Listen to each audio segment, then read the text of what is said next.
안녕하십니까. 저희는 저출산의 심각성과 이를 극복하기 위한 대책에 대해서 발표하게 될 일주입니다.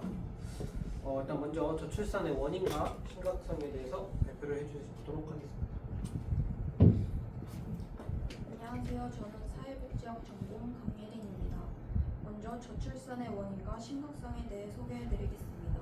저출산의 가장 큰 원인은 경제적 부담입니다. 오른쪽 맨 위 그래프를 보시면 1인당 GDP는 증가하지만 출산율은 감소하고 있다는 걸 보실 수 있습니다. 이는 자녀의 양육비와 집값과 관련이 있는데 한국에서 출생부터 18세까지 자녀 한 명을 키우는 데 들어가는 비용은 1인당 GDP의 7.79배라고 합니다. GDP 수치와 주택 시가를 비교했을 때 신혼부부뿐만 아니라 다양한 가정 내에서 자녀와 함께 사는 것에 어려움을 느낀다고 합니다. 이는 무리한 대출 없이는 주택을 매매하는데 어려움을 겪고 있다는 것을 의미하고 GDP가 상승했음에도 불구하고 출산율의 감소에 큰 영향을 끼친다는 의미를 가지고 있습니다.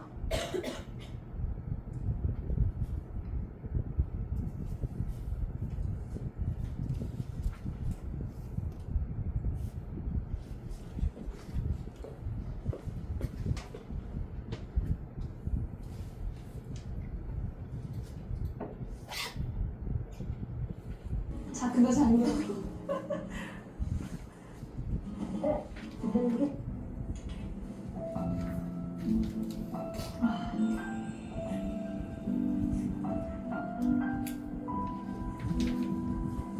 너무 재미없던데.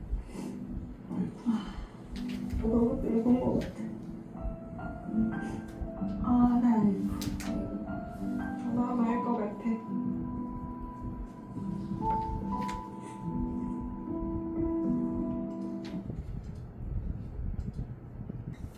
이 영상은 가정을 위해 자신의 커리어를 내려놓고 11년째 경력 단절로 살아가고 있는 여성의 사례를 보여주고 있습니다.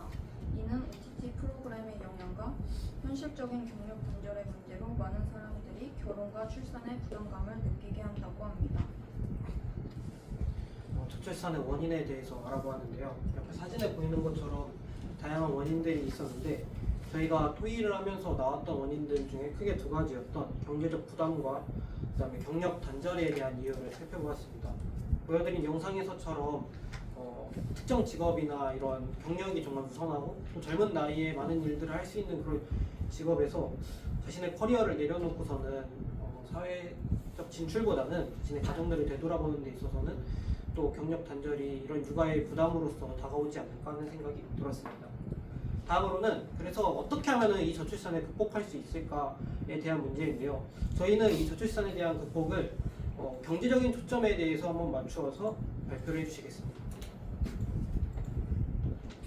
안녕하세요. 저는 인천시에서 시행 중인 정책과 그 다음으로 신한금융그룹의 꿈도 덤터 사업을 발표하게 된 관광경영학과 21학번 주연입니다. 우선 인천시에서 시행하는 I+1억 I+ 드림 정책인데요. 이것은 정부와 인천시에서 아동수당, 첫 만남 이용권, 교육비, 급식비, 그리고 천사지원금, 아이꿈 수당, 임산교통비 등을 합산하여 1억을 지원해주는 정책입니다. 이곳에서 천사지원금이라는 것은 1세에서 7세에 연 120만원씩 총 840만원을 지원한다는 내용이고요. 23년생부터 지역 전자학대 인천 이행 포인트로 채워준다고 합니다. 학령기인 8세에서 18세 기간에는 아이꿈 수당을 지원해준다고 합니다. 그리고 또 다른 인천시에서 시행 중인 천원주택 정책입니다. 임대료 1,000원, 즉 월 3만원에 빌려주는 천원주택을 청가구 규모로 공급하고 있습니다. 민간주택 월세 평균 76만원 대비 4% 수준이고요. 전세 임대주택의 경우 신혼부부가 전용 면적 85제곱미터 이하의 아파트나 빌라를 제공받을 수 있고요. 만약에 직접 선택하게 된다고 하면 집주인과 전세 계약을 체결한 뒤에 신혼부부에 공급하는 방식으로 운영되고 있습니다. 그리고 마지막 꿈도 덤터 사업인데요. 중소기업 자녀들을 위해서 신한금융희망재단은 지난 2018년부터 여성가족부와 함께 공동육아 나눔터인 신한꿈도 덤터 구축 사업을 진행하고 있습니다. 올해까지 총 220억 원을 지원할 예정이며 향후 3년간 총 90억 원을 추가 지원을 통해 노후 환경 개보수 특화 프로그램 지원 등을 제공할 예정이고 이러한 사업을 계속해서 이어갈 예정이라고 합니다. 이상입니다. 저출산의 극복 대책이 현재 한국에서 시행되고 있고 또 다양한 그룹에서 지원하고 있는 그런 사업들에 대해서 한번 알아봤는데요. 신영그룹에서 진행 중인 이런 직장 어린이집이 단순히 신한금융 안에 있는 중소기업뿐만이 아니라 그 근처에 살고 있는 중소기업에도 포함이 된다고 합니다. 그래서 정말 많은 어린이집에서 어린이를 맡기고서는 또 다양한 일들을 하면서 경제적인 부담을 줄여가야 되는 그런 상황 속에서 이렇게 어린이집이 방향성이 확대가 된다면은 또 부모님들의 부담감이 줄어들 수 있지 않을까 하는 생각이 들었습니다. 다음으로는 저출산의 극복 대책의 두 번째인 이 여러 야당에 대해서 발표를 해주실 안녕하세요. 21학번 노인복지학과 조화경입니다. 오늘 그 저출생 문제에 대한 주요 두 정당 국민의힘과 더불어힘의 정책을 비교해 보겠습니다. 먼저 더불어민주당의 정책입니다. 더불어민주당은 결혼, 출산, 양육이 양립 가능한 사회 구조를 만드는 것을 목표로 제시하고 있습니다. 이를 위해 주거의 양육에 대한 지원을 강화하는 다양한 정책을 내놓았습니다. 먼저 주거 지원입니다. 두 자녀에게는 24평 공공임대주택을 지원을 해주고요. 세 자녀 가구에게는 33평형 공공임대주택을 제공합니다. 다음으로는 결혼, 출산, 양육 드림 패키지입니다. 출산 기본 소득으로 신혼부부에게 1억 원을 대출해주고 출산에 따라 대출 이자를 감면해줍니다. 또한 우리 아이 키움을 통해 만 18세까지 매월 20만 원을 지급하고 우리 아이 자립 펀드로 만 18세까지 월 10만 원을 펀드 계좌 입금해 하고 부모가 추가로 월 10만 원까지 적립을 할 수 있도록 지원을 계획을 했습니다. 다음은 국민의힘 정책입니다. 국민의힘은 국가 차원의 저출산 문제를 해결하기 위해 인구부 신설과 특별회계 마련을 제안하고 있습니다. 부총리급인 인구부를 신설을 해서 저출생 정책을 통합적으로 관리하고 저출생 대응 특별회계를 통해 안정적인 재원을 확보하겠다는 계획입니다. 또한 육아휴직 및 근로시간 단축 지원을 통해 부모들의 일가정 양립을 돕고자 합니다. 아빠 출산을 1개월 의무화하고 부모 육아휴직을 자동으로 개시할 수 있도록 하며 육아휴직 급여 상한을 150만 원에서 210만 원으로 인상하겠다고 약속했습니다.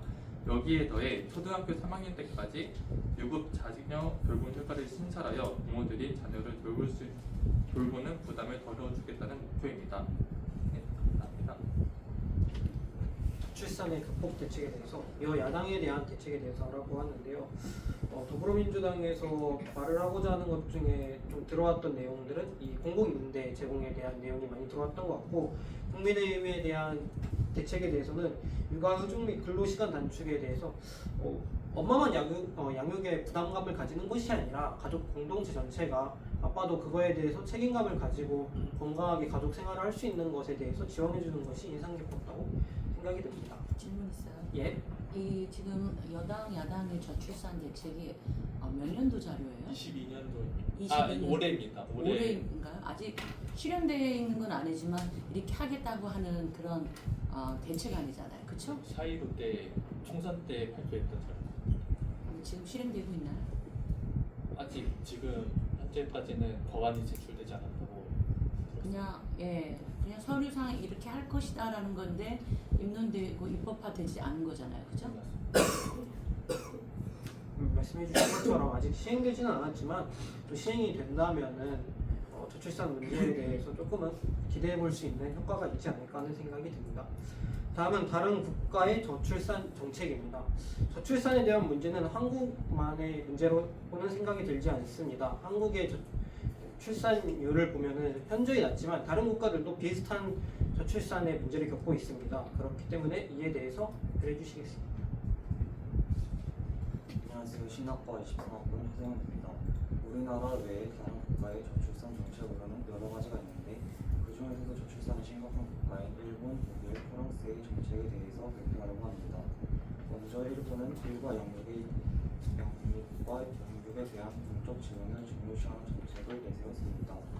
1994년부터 시행된 엔젤 플랜부터 1999년의 뉴 엔젤 플랜에 거쳐 2004년에 시행된 뉴 엔젤 플랜까지 부하휴직에 대한 개선, 성평등의 실현, 청년의 취업 기회 확대 등 다양한 영역에서 저출산을 해결하려고 노력하고 하였습니다.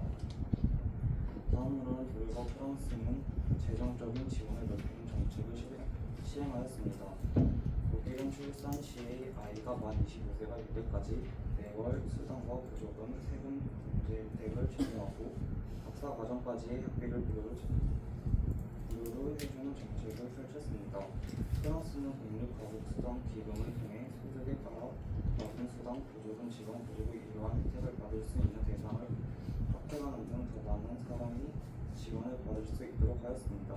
또한 의무 교육 연령을 6세에서 3세로 내리는 학교 개편을 단행하면서 불분의 경력을 최소화하고 일과 육아의 균형을 양립할 수 있도록 하는 노력을 하고 있었습니다. 다른 국가에 대한 저출산 정책도 알아보았는데요. 이를 통해서 한국에만 이런 문제들이 정말 관심사가 아니라 다른 나라에도 관심을 가지고 있고 또 그 나라의 문화와 환경과 상황의 특색에 맞게 또 잘 해결해 가고 있지 않나라는 생각이 들었습니다. 마지막으로는 입양과 저출산에 대해서 발표를 해보겠습니다. 입양과 저출산의 관계는 직접적으로 영향을 주고받기보다는 가족 구성의 다양한 사회적 선택지의 확장의 맥락에서 간접적인 연결고리가 형성된다고 합니다. 예를 들어보자면은 저출산 사회에서는 혈연 중심의 가족 구성이 입양은 양육 중심의 가족 구성을 확립하게 된다고 합니다. 제가 어떤 영상에서 봤는데 이 영상에서는 세 가지의 출산을 얘기를 합니다. 하나는 자연분만, 두 번째는 이제 제왕절개, 세 번째는 마음으로 아파낳는 입양이라는 출산 방법이 있다라고 했는데요. 그것처럼 입양이 단순하게 우리가 생각하는 그런 조금은 결이 다른, 조금은 우리가 생각하는 방향과는 맞지 않는 그런 것이 아니라 정말 사람을 마음으로 대할 수 있는, 사람을 사랑으로 대할 수만 있다면 좋은 방향이 아닐까. 또한 그것이 저출산의 해결점의 또 하나의 포인트가 될 수 있지 않을까 하는 생각이 들었습니다. 그래서 이거에 대해서 조사를 하면서 느꼈던 점이 있었는데요. 일단 여기 앞에 표를 보시면은 이게 입양 아동수를 나타내는 표인데요. 갑작스럽게 줄어드는 한 구간이 있습니다. 이때가 2012년도에서 2013년도 사이인데요. 이제는 입양 특례법과 헤이그 특사법이 개정이 됩니다. 먼저 입양 특례법에 대해서 설명을 해드리게 되면은 2012년도에 이제 시행이 되면서 출생신고의 의무화를 가지게 됩니다. 입양되기 전에 반드시 출생신고가 이루어져 있는 아동이어야만 입양을 할 수 있게 된다는 의미고요. 이런 다양한 법안들을 통해서 아동의 신분과 권리를 보호하고 아동의 최선의 이익 보장을 하고 불법 입양 및 아동거래 방지, 해외 입양 과정이 복잡해진다라는 것은 이 국제 입양 규제 강화인 헤이그 특사법이 들어오게 되면서 저희 나라뿐만이 아니라 다른 나라는 조금 더 빠르게 시행되고 있었을 수 있는데 저희 나라는 2013년도부터 시행이 되게 되면서 해외 입양하는 방법이 엄청나게 복잡해지고 어려워지면서 수속 기간도 넓어지면서 이 입양에 대한 수가 줄어들었다고 합니다. 그렇다면 입양 방법은 어떻게 할 수 있을까요? 일단은 먼저 입양 요건을 확인해야 됩니다. 그 다음에 입양 기간을 선택을 하고 입양 신청을 할 수 있게 됩니다. 그렇게 되면 이 입양 기관에서 법적으로 이 부모를 교육해야 되는 시스템이 있습니다. 그렇기 때문에 이 부모가 올바르게 아이를 가르칠 수 있도록, 아이를 성장시킬 수 있도록 교육을 하게 되고요. 그 다음에 가정 내에서 또 가정이 어느 정도의 소득 순위가 있는지, 또 가정에서 아이가 살기 적합한지에 대해서 조사를 하게 됩니다. 그렇게 되면 이제 입양 절차가 진행이 되고, 이제 법적 절차가 완료가 되면은 아이를 데려오게 되고 사후 관리까지 해주게 됩니다. 이 사후 관리는 뭐 몇 년 안에 이제 가정 내에 한 번씩 방문을 하면서 아이가 잘 지내고 있는지, 아이가 또 무엇을 먹고 또 건강하게 잘 자라고 있는지에 대해서 알아보는 기관입니다. 그래서 저희는 이런 여러 가지 이제 기관들 중에서 세이브 칠드런과 아동 보호관리소에 대해서 조사를 조금 더 해봤는데요. 먼저 세이브 더 칠드런에 대해서 소개를 해드리자면은 대통령 직속 저출산 고령화 사회위원회와 국내이버스 초록우산 재단과 함께 현재 해외 입양 제도를 개선하고 있고, 헤이그 국제 아동 입양 협약의 비준을 촉구하는 아동 중심 입양 캠페인을 진행한다고 합니다. 그래서 이 캠페인이 도대체 왜 중요하냐라고 하면은 이 입양에 대한 문제로 꼽을 수 있는 단점들이 몇 개가 있는데요. 그 중에 하나는 이제 아이들을 사고팔고하는 수단으로서 이제 문제가 될 수도 있는 거고, 이런 그다음에 또 아이들이 가정 내에 왔을 때 이 당시에 법안이 없었을 때나 가정 폭력이나 아니면 또 아이들이 죽게 되는 그런 경우가 정말 많았기 때문에 이런 것들을 좀 더 올바르게, 좀 더 건강하게 이뤄내고자 하는 캠페인을 진행한다는 의미입니다. 한국은 해외 입양의 95%가 미혼모 가정에서 발생하고 있기 때문에 국가가 친생 부모 스스로 아이를 지키고 양육할 수 있도록 지원한다라는 이 의미는 미혼모 가정이 정말 많아요. 저희 나라에서는 제가 알기로는 20만에서 30만 정도 가까이 되는 걸로 알고 있습니다. 이거에 대해서 조금 더 조사를 해보면서 느꼈던 점은 미혼모 가정 중에서도 청년들 남성은 비율이 되게 적은데 이 여성 학생들이 미혼모인 가정이 상당히 많아서 이런 부분에 대해서 이제 해외로 입양을 보내는 선택을 하는 미혼모들도 존재한다라는 이런 이제 의미이고, 이런 부분에서 국가가 미혼모에 대한 정책과 아니면은 이 30만이나 되는 가정을 어떻게 보호해야 될지에 대한 법안과 센서들이 정말 많음에도 불구하고 이제 그런 부분에서 어려움이 있기 때문에 이런 세이브 칠드런이라는 곳에서 조금은 더 도움을 주는 그런 거라고 생각을 해주시면 좋을 것 같습니다.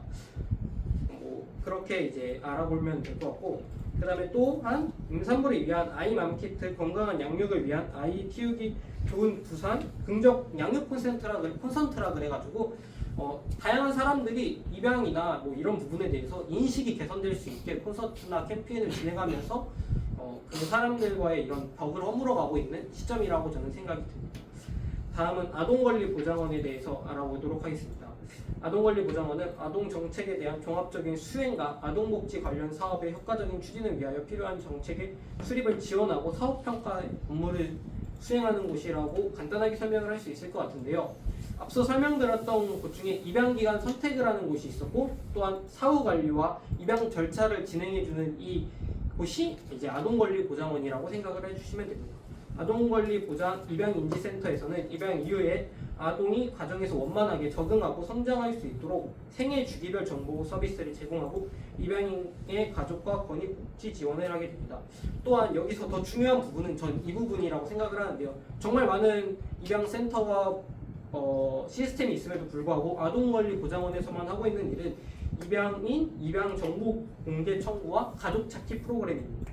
입양인 정보 공개 청구 제도를 도입해서 입양인의 알 권리 보장 및 정체성을 확립해주고 해외 거주 무연고 입양인의 유전자를 등록해가지고서는 내가 만약에 해외에서 한국으로 입양을 왔다 하더라도 내 진짜 친부모가 누구인지 찾아줄 수 있게 해주는 그런 프로그램이라고 생각을 하시면 됩니다.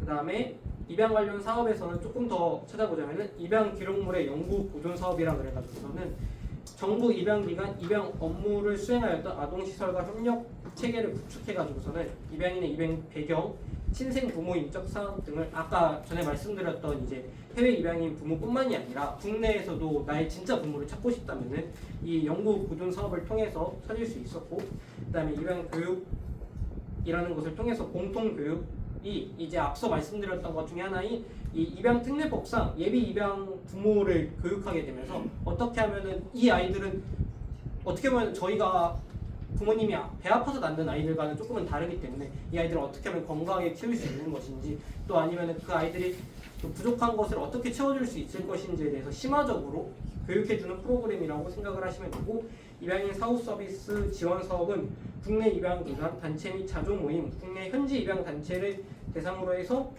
이제 아이가 만약에 뭐 미국인이다 그러면은 영어를 더 가르쳐 준다거나 부모님들도 영어 수업을 들을 수 있게 해주셔서 그 아이가 나중에 미국으로 돌아갔을 때 더 다양한 길을 열어줄 수 있게, 또 부모님을 찾을 수 있게 도움을 줄 수 있게 뭐 그런 식으로 진행되는 프로그램이라고 생각을 해주시면 되고, 보호대상 입양 통합 서비스는 국내 위기 입양 가정의 사례 관리 통합 서비스 제공, 추방 입양인 및 국내 체류 국내 입양인 자립 사회복지 지원 등 입양인 당사자 권익 증진 및 공적 네트워크 지원 체계 구축이라고 되어 있는데, 그러니까 조금은 쉽게 얘기를 하자면은 정말 많은 입양 가정들의 그런 사례들도 있고 그 입양 가정들이 때로는 입양 부모도 해외 부모고 입양 아이도 해외 아이인데 국내에서 살고 있는 경우가 있었습니다. 찾아보니까 이런 사례에서 이런 식의 이런 도움을 서비스를 주면서 정말 사회에서 조금은 더 건강하게 자랄 수 있게 아니면 그 부모가 사회에서 적응을 잘할 수 있게 도움을 주는 서비스라고 생각을 해주시면 됩니다. 예, 이상으로 저출산에 관한 발표를 마치겠습니다. 감사합니다. 수고 많으셨어요. 네.